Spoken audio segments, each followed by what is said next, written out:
I want to be an actress. I'm thinking director. Yep, that's what I want to do. What's the difference between a DP and a cinematographer? What does a producer actually do? How do I get in? Who do I need to know? It's time to ask your questions. We're here for you. Welcome to 101, a podcast for young women interested in careers in film and TV. We'll sit down with industry professionals, ask them your questions, and get the answers you need to know. 101. It's a beginning. Hi, everybody. Welcome to 101. And we are here with Sophie Gold. Hi. I met her back in, 2013, was it? Probably, yes, I think so.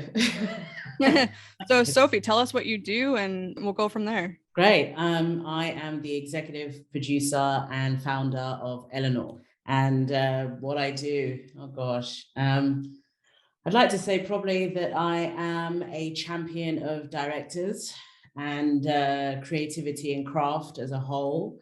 But really, I think my day-to-day job is being a creative problem solver. You make it sound like it's so easy.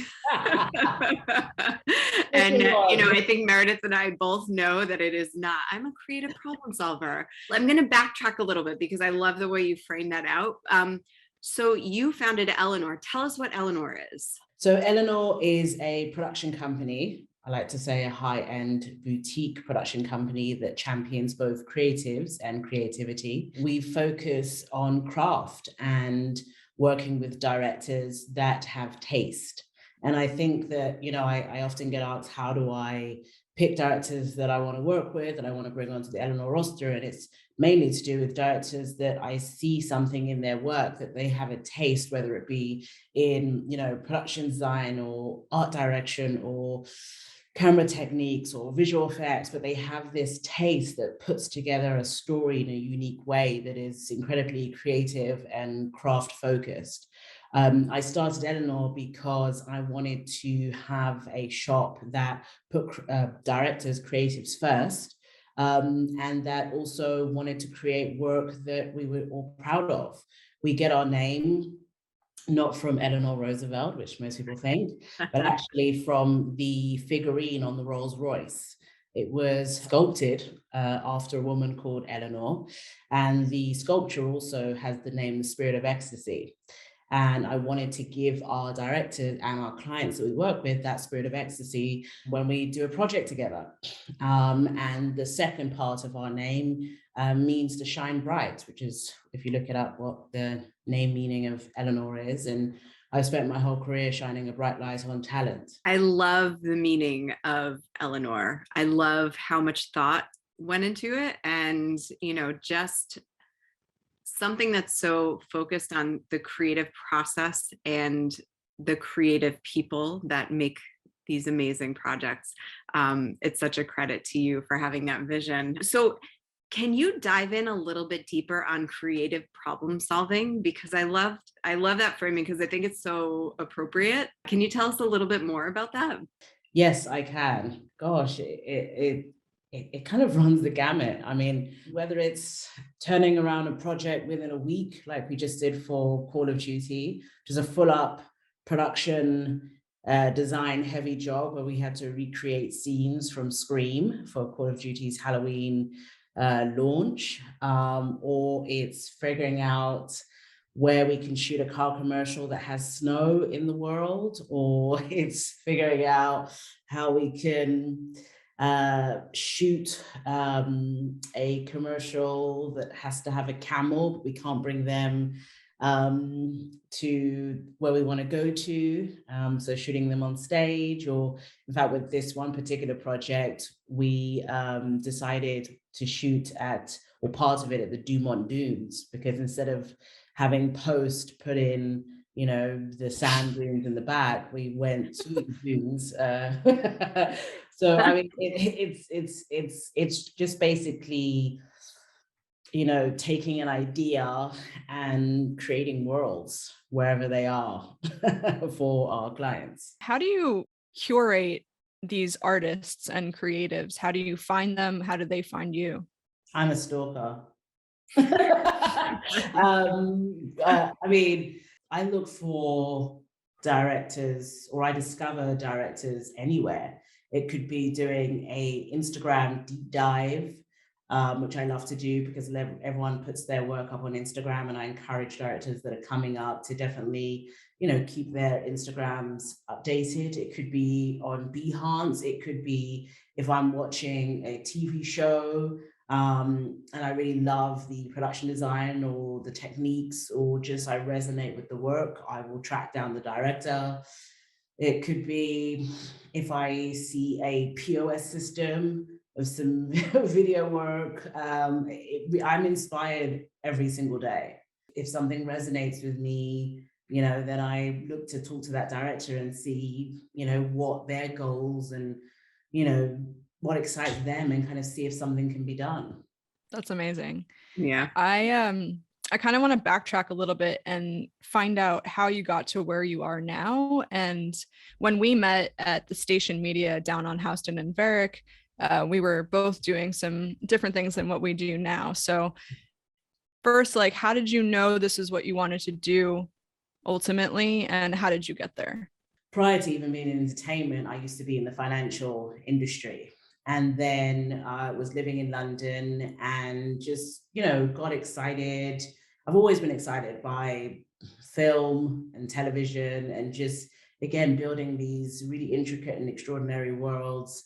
And when it was time to move here, because my ex at the time was American and wanted to move back home, I started putting some directors together to try and sell here, some directors that are pretty big now in name, and started doing music videos and all of that stuff. And so when I landed here, though, after doing some work and doing some projects, I really kind of had the taste for being an executive producer. But when I came here, a lot of the companies that I was talking to initially really were excited by my sales ability.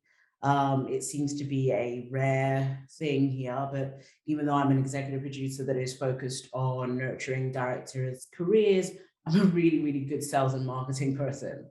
So when we were at the station together, my title, I think at the time, was Director of Business Development. And they were trying to launch a production company that was beauty focused, to work in tandem with their post-production offering. And I think, at the time, station had editorial, VFX, motion graphics. I think they had music, and they wanted production. So, I've always kind of, seen myself as a strong salesperson that's able to, get creatives in front of people. And, I've long told people that your network is your net worth, and it's all about who you know. When I came here and I was trying to launch some European directors even before the station, I remember emailing, or no, actually at the time, sending LinkedIn messages to people and saying, and the subject title was, I think it was something like breakfast, lunch, or dinner. And in the message, it was like, hey, I've just touched down in America. I want to meet some people. I have some directors that I'm excited about. I have an American Express and I'm not afraid to use it. So, that's kind of what helped build my network. And then you meet with one person and then they love you, and from that person you then, now that they're friendly with you, you're saying, well, look, can you introduce me to 5 other people? And that's kind of how it got started, and why now it's got to the stage over 10 years here that there pretty much isn't anyone I can't get hold of in some way. And now you live in Los Angeles, correct? Yes, I live in LA. So I moved to LA about 5 years ago. So I was in New York for 5 years. Me too. And then here. Oh, well, there we are. It's better in LA. Yeah. So I want to just backtrack just for our listeners, because I think what you've accomplished is so extraordinary. And I think that it deserves and it needs to be shared again. So you came here from London and you said, I want to do this. Mm-hmm. And you just hit the ground running, introduced yourself to, a bunch of different people, and then said, introduce me to more people. And you built up your network that way. Yeah. So I'd been doing already some work in London as I was prepping to come here, and you know, that was exciting. But yes, I mean, here's the thing, I believe, is that if you ask someone for something, they can either say no or yes, you know, so it's no kind of skin off your back. And I know that a lot of people are shy to do the cold email or the cold call, but you'll find a lot of benefits to doing that. And that's kind of what's helped me build up my network. I think I probably now have, I don't know, 7,000 or 8,000 LinkedIn contacts. I mean, like, and wow. I built that from, you know, nothing. And even, I mean, I even do stuff to this day. If I'm, you know, sitting down and watching television, I love watching Shark Tank, but if I'm watching television and yeah, the adverts come up and I'll see, okay, this advert, I'll start looking up the people that work at the companies that are doing the adverts, and I'll look them up on LinkedIn, and then I'll request them and, you know, try and set up a meeting, you know, if I like the work. So, I mean, that's just constant. Yeah. Be bold, guys. Be bold, children, because you can't lose that way, honestly. And the worst thing that you can hear is no, and then you move on, and that is that. And you'll kick yourself if you don't go after. You know, it's like that regret of, I should have reached out to that person or whatever. I always, you know, for me, that was worse than a no. Yeah, absolutely. Yeah. Because, you know, nothing ventured, nothing gained. And, you know, I can't stress enough. I tell this to all of the young people that reach out to me. Your network is your net worth. It really is who you know. I can't tell you the amount of jobs, the directors I've been able to sign, the projects I've been able to do, the events I've been able to attend, just because I know someone that knows someone, or I know that person directly, and, you know, it gets me an in. People also want to discover new people to work with.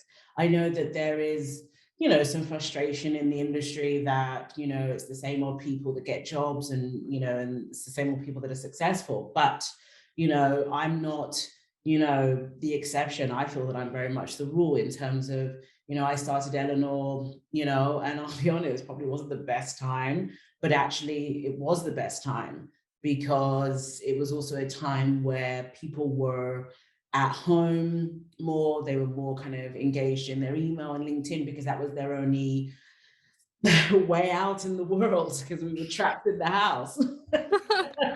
So, you know, I nothing ventured, nothing gained. You just have to put yourself out there. It's totally important. Yeah. It is so true. So how did you know that you wanted to be in the industry? Like, think back all the way back before coming here, you know, at an early age. Did you have this? I feel like everybody has that story where you're like, you know, oh, I saw this, or I did this, and I knew it.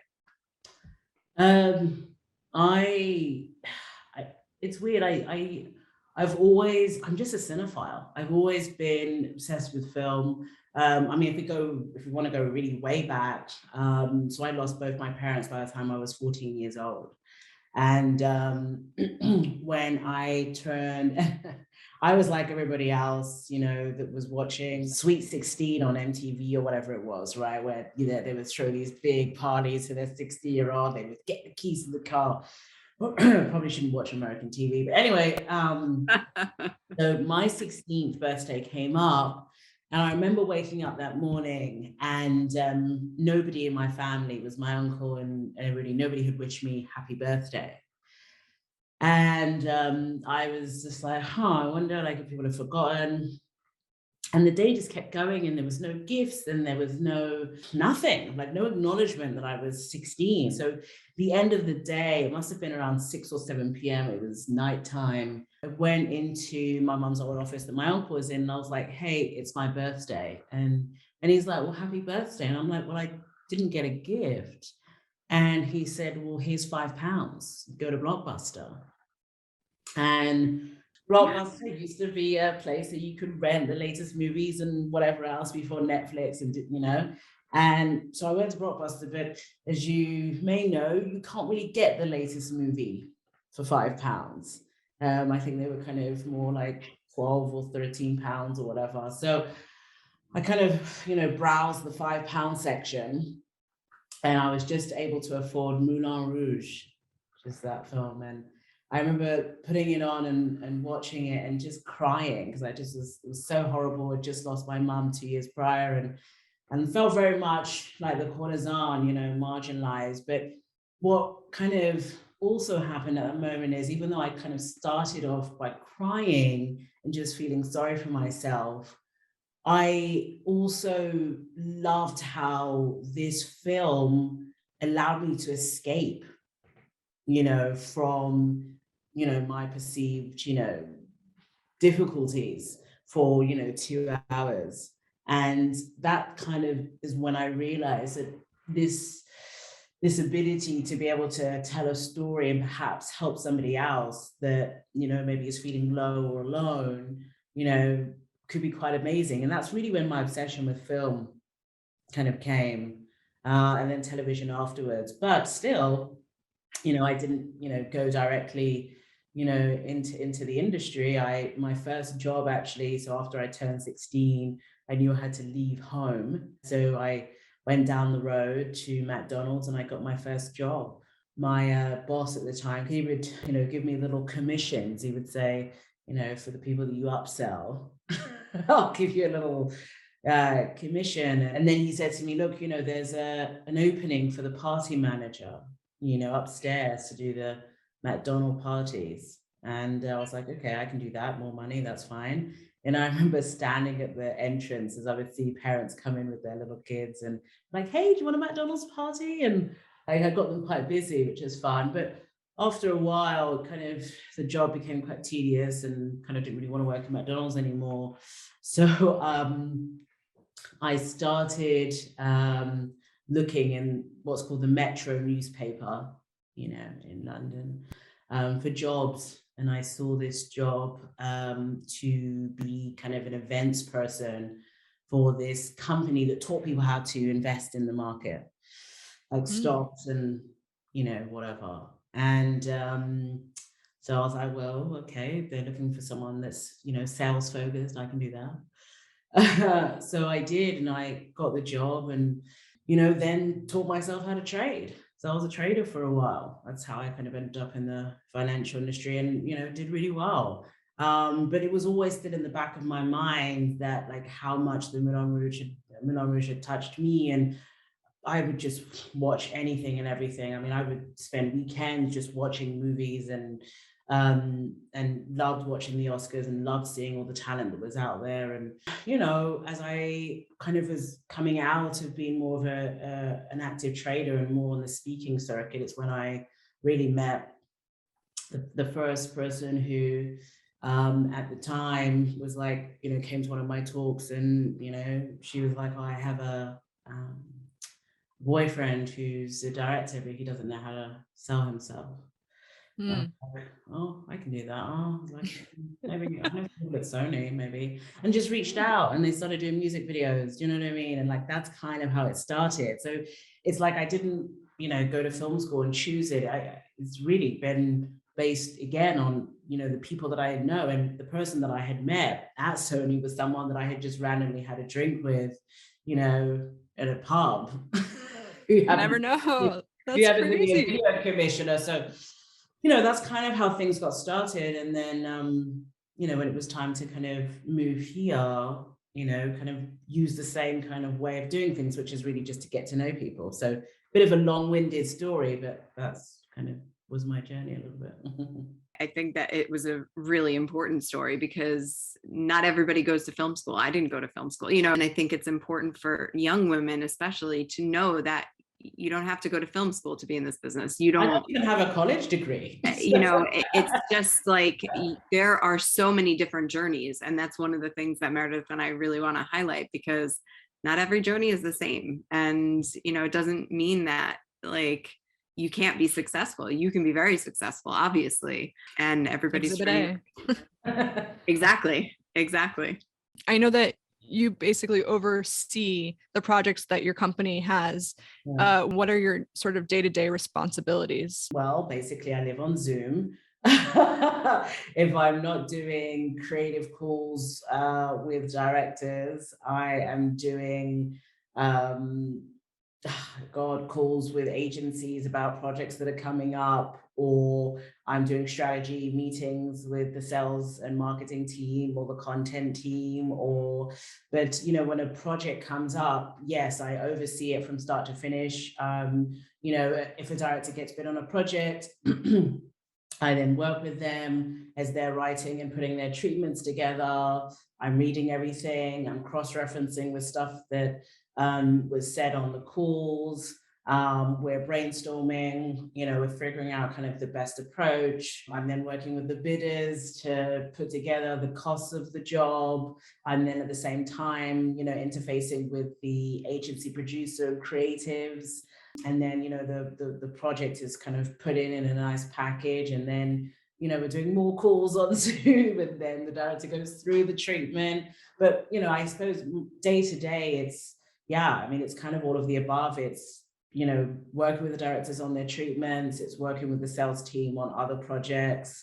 It's thinking about, the director's overall career and how we can nurture them. It's, dealing with accounting, right? I mean, it's just so much. I mean, but mainly I would say my main thing is start to finish. I'm the person that they look to solve the problem, whether it's accounting problem, project problem, where the director kind of, maybe has been doing this kind of work and now wants to pivot and do something else, or, it's, working with directors for them to feel that, the work that they're putting out there kind of speaks to what they want to do. I mean, it's really just a lot of problem solving. So all of that said, what is the best part of your job? What do you enjoy the most? What do you think, what is the thing that makes it all worthwhile? When I see a director bring their project to life, or bring the creative to life. Like, for me, that is everything. When I see them behind the monitor and you can see that their heart is on fire for it and they're excited, and, they're getting all of the shots that were only just, mere ideas initially or storyboards, when it all comes to life. I mean, that for me that's the cherry on the cake. And then obviously when the client then, after we've wrapped and everything, and says, wow, this is amazing, this is better than what we could have hoped for, that's also great too. But for me, yeah, it's seeing the director on set, because I attend every shoot as much as I can. Even if it's a multi-day shoot, I'll try at least, and I've got, various shoots happening on the same day, I'll at least attend, one day or a couple of hours of each shoot, just to, let the director know that I'm here to support, and the same with the client. So, but yeah, seeing the director kind of light up as they're bringing their idea to life is pretty special. I get chills whenever people describe that moment. It's just like, to see something on paper and see the storyboards is one thing, but then when you seriously see it in person, the people doing exactly what they're meant to do and doing it to the best of their ability, it's just, you get things out of it that you wouldn't even have dreamed of. Yeah, but even also, not even just the director, we just did a shoot, and we had to build a whole oasis on stage. And as the EP, and art department keeps saying that they need to spend more money, you're just like, why do you need to spend more money? Like, what's the point? And you're kind of looking at your budget because you've got to manage that, right? Then I remember the first time that I got to set on the morning of the first shoot day, and I saw this amazing oasis that had been built, and I was just like, well, now I know where all the money went, but also that they spent the money, because this looks absolutely amazing. I mean, we get to build worlds. I mean, what's better than that? I mean, I'm an avid reader. I love reading books, and all types of books. And I've always enjoyed kind of being lost in a new world. And it's pretty amazing that I get to create worlds for a living, really. So. And then the actors do even a better job because of the world that was created for them. The mise en scène is huge. Yeah, absolutely. Absolutely. Yeah, I was going to say, like, working in that environment must just be extraordinary, because you, as an artist, you feel so supported. And as a result, your work is just elevated to this whole other level. Absolutely. So such wonderful things. Meredith, do you want to take the next question? On the other hand, what is the most difficult part about your job other than, troubleshooting everything? I guess the most difficult part of a job, to be honest with you, is when you see a director put their heart and soul into a treatment, and because they really do, and then they don't get the job, and I have to make the call. And I know that there is people that do it a lot of different ways, whether they just email the director or whatever, but I actually call and I kind of let them know, unfortunately, we didn't get the job. And I always try and find the reason out. And I'd say to kind of follow them that the worst part is when there is actually no reason, because it can be something silly as, well, the agency or the client has worked with this other director before, so they want to go with who they know. Or I had one particular project where one of my directors she really just put everything into it, worked all hours of day and night to put together the most amazing treatment. And we later found out that the agency actually hadn't signed the deal with the celebrity talent. So that the talent at the last minute pulled out of the job. So the job died. And then went to go and do it with another, brand. So that is probably the most horrible part of the job. Yeah. I appreciate that you call them and try and find a reason why, because so many times do we apply to jobs or try and get jobs and then get no answer, first of all. And then if you do get an answer, you never know why you didn't get it. So how are we supposed to improve? I mean, some of these treatments that they come up with are like coffee table books, they're 60, 70, 80, 100 pages long. I mean, it's a lot of work, which is why I personally do not agree with the triple bidding, situation that is mandated by brands and agencies. Because to me, the better is actually just to double bid it, because there's always that third person that they kind of bring into the bidding pool, but like they're not really sure like if they're even going to get the jobs. They're kind of like the check bid, you know what I mean? So, but yeah, that's the kind of the worst part of the job for me. Sophie, could you just kind of tell our listeners a little bit more about like double bidding and triple bidding, like what that means? So when a project comes down the pike, as they say, sometimes you get single bid. Single bid means that you are the only person that's bidding the job, which means you are guaranteed the job. They just want to see a treatment sometimes to see what kind of your take is on it. And then the bid itself is the numbers to execute that project. But oftentimes you have to triple bid, where there's 3 directors in the mix, where they get 3 different visions and then they choose which one that they resonate with. Now, it goes a step further. Also during the bidding process, that, after you do follow-up calls with the directors that happen after you submit the treatment, they'll talk internally and they'll have what's called a recommend, who they are recommending to work with on this project. Sometimes the client will ask them to submit all 3 treatments and then they'll say, this is our recommend. Sometimes they just go in with 1 treatment and say, this is the person who we're recommending. If you are a recommend, it's also a good chance that you will get the job. But also there's been times where we've been the recommend and then the client's gone the other way. It just depends. A double bid is the same thing, but instead of 3 bidders, there's 2. Got it. Nice. Should we ask about pay? Yes. Oh. So this is a question that we feel is really important because we want young women to feel empowered to talk about money. Would you be able to kind of just map out an idea of like what a producer or what an executive producer may earn from a project, what you can expect to earn or to like aspire to where you started, where you hopefully will wind up? So it all depends. I love talking about money, by the way, and I think again, women should always, women should know their worth and then charge tax. They should always add more. But look, I've always been, when it comes to my own kind of negotiations through the years, I do various different things. But here's what I would, put out there. An executive producer on the low end, right, can earn anything from 150 to 200,000 a year, but I would never recommend they do that. They should try and push for, 2 to 250, depending on your experience. And then it can also go up as high as 300,000 a year.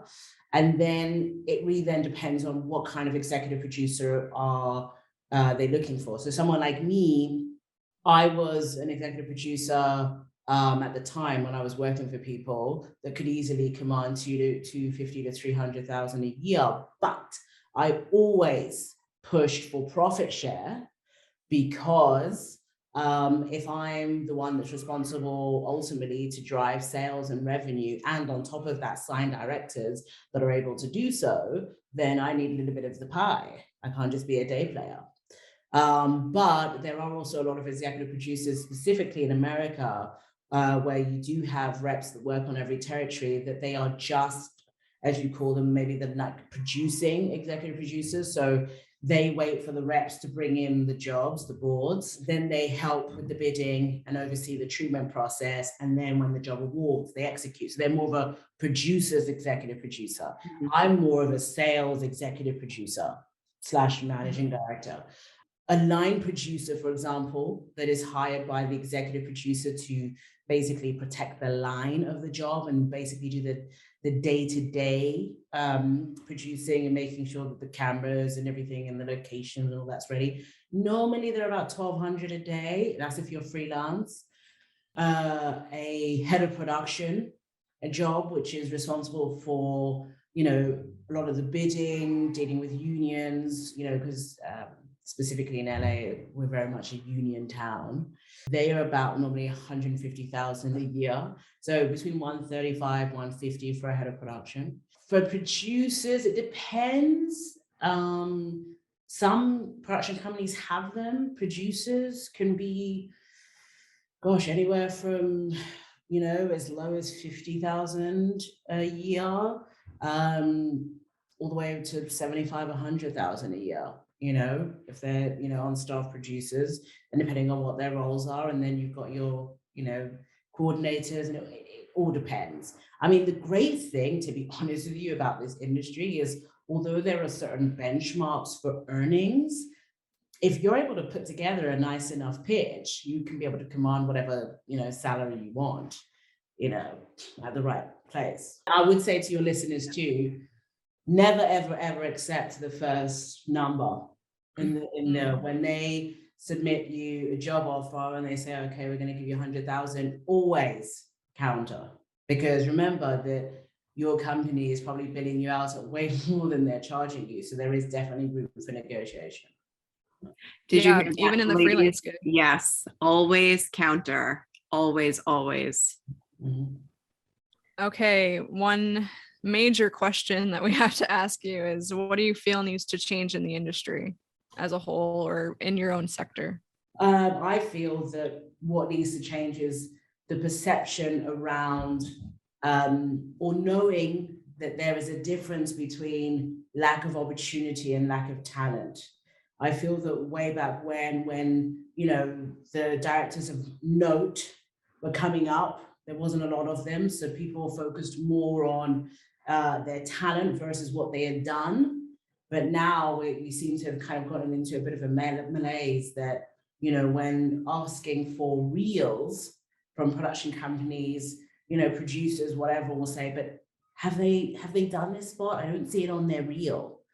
And I think that we need to focus more on what someone's talent is based on the work that they've put forward, rather than have they already shot the spot. Because honestly, if you're already seeing your spot on their reel, then perhaps it's not very creative or an original idea, Okay, now for the fun question. Yeah. What's your favorite film of all time? Oh wow, that one's hard. I know. I said it was fun. I didn't say it was easy. I mean, I love Citizen Kane. I mean, it's beautiful, right? But that's just like the film buff answer. I love it because, with all the wealth that was amassed, really, he just wanted his rosebud and that moment of innocence and purity. But, I love Sunset Boulevard. That one's interesting. But God, I'm just trying to think now. God, I mean, I love anything that Tim Burton's done. love Tim Burton, obviously, Edward Scissorhand, Edward, and he's done, he's a genius in terms of art direction. No, my all-time favorite. I mean, I watched so much. Let me just think, what have I watched recently that I really just loved? It could be a TV show too. Mm-hmm. Well, I just finished watching Cowboy Bebop, which was really good. I just started watching that. Cool. Yeah, that was really amazing. I even watched this really fun show a few months back, or I don't even know with this pandemic how long it's been going on for. I think it's Giri Haji, which was this really interesting kind of Japanese, I love foreign films. God, I'm just trying to think of like all-time favorite. Wow, I'm just trying to think even like stuff that I come back to. I mean, I'm a huge Harry Potter fan too. I know. I watch those films quite regularly. Lord of the Rings, nerd in that aspect. I loved Game of Thrones until they let me down in that last season. I really have enjoyed watching The Mandalorian. I love that. Beautiful work. But yeah, I just can't say like an all-time favorite because I love films for different reasons. I feel like you've given our listeners a couple to check out for sure. One thing that you mentioned, and I think it's really important to talk about, I was hoping you might talk a little bit about being a mom in the industry. It's hard. Probably have to beat that out, but here's the thing: it's hard and it's not hard. It's being a mom is the best job. I mean, when you talk about problem solving, well, when you're having to basically decipher what cries mean what, that's interesting. Almost learning a new language. Exactly. But I think what's great too, and again, I don't know if this is just during pandemic, but when I've had to have my daughter on Zoom when I'm on a pitch call, people have been incredibly generous and understanding. I will be honest, I do have a full-time nanny, so who works 9 to 6, so that's been amazing. But whereas before I would be a workaholic that would work all the hours that God sends, at 6 p.m. when the nanny leaves and baby wants mummy, well, that's it. I'm off until she's in bed and then I can restart again. So it's just being a mom, I've had to kind of really hone my time management skills. There's a lot, and just there's more logistics. It's not like before I can't do that now during the pandemic anyway, but whereas before I was a mom, I was out 3-4 nights a week with clients, wining and dining, like all of that, like just no. But what it does mean too is because she has her first feed at 5:30 in the morning PST, I feed her and then I put her down until she has a nap until 8. Means that window of time I can be talking to East Coast or London or whoever else and send my email. So it's just time management. Yeah, that's really what it is. Absolutely. Sophie, thank you so much.